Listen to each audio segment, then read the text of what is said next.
Ho scelto l'ITS Meccatronico Veneto, indirizzo appunto automazione meccatronica, perché questo mi permetteva di sviluppare sia delle competenze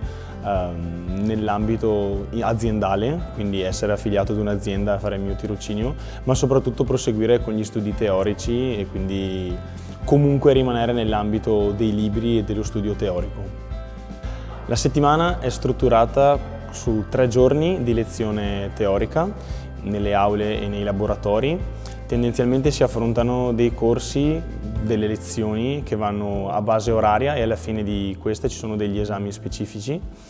Dopo abbiamo comunque dei corsi di laboratorio, noi dobbiamo affrontare questo periodo in cui dobbiamo preparare un progetto, prepararlo, studiarlo e portarlo poi a una convention a fine anno e presentarlo di fronte a tutti gli altri ITS del Veneto.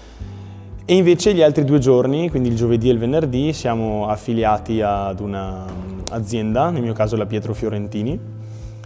in cui faccio appunto giovedì e venerdì in questo reparto che è l'attrezzeria, dove metto in pratica le conoscenze tecniche che acquisisco durante le lezioni e porto comunque dei progetti anche all'interno dell'azienda. L'aspetto che sto apprezzando di più in questo corso ITS è sicuramente la possibilità non solo di studiare, che comunque è parte fondamentale di ITS, ma mettere anche le mani in pasta, quindi applicare appunto le conoscenze, metterle in pratica e allo stesso tempo comunque imparare a vivere all'interno di un'azienda, imparare a lavorare e cosa vuol dire appunto lavorare. Finito questo ITS meccatronico, il mio piano sarebbe di continuare a studiare perché tramite l'ITS meccatronico posso implementare le mie conoscenze con un 3° anno all'università, sempre comunque mantenendo contatto con l'azienda e quindi aumentando lo stesso le mie competenze aziendali. Lo studente ideale per questo ITS, per il mio modesto parere, potrebbe essere sicuramente una persona che vuole continuare ad imparare sia nell'ambito teorico che nell'ambito pratico,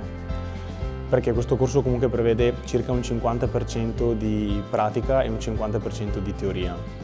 E per chi comunque sente pesante imparare solamente la teoria, mettere le mani in questa modalità può sicuramente essere più utile e molto più formativo e implementare continuamente le conoscenze.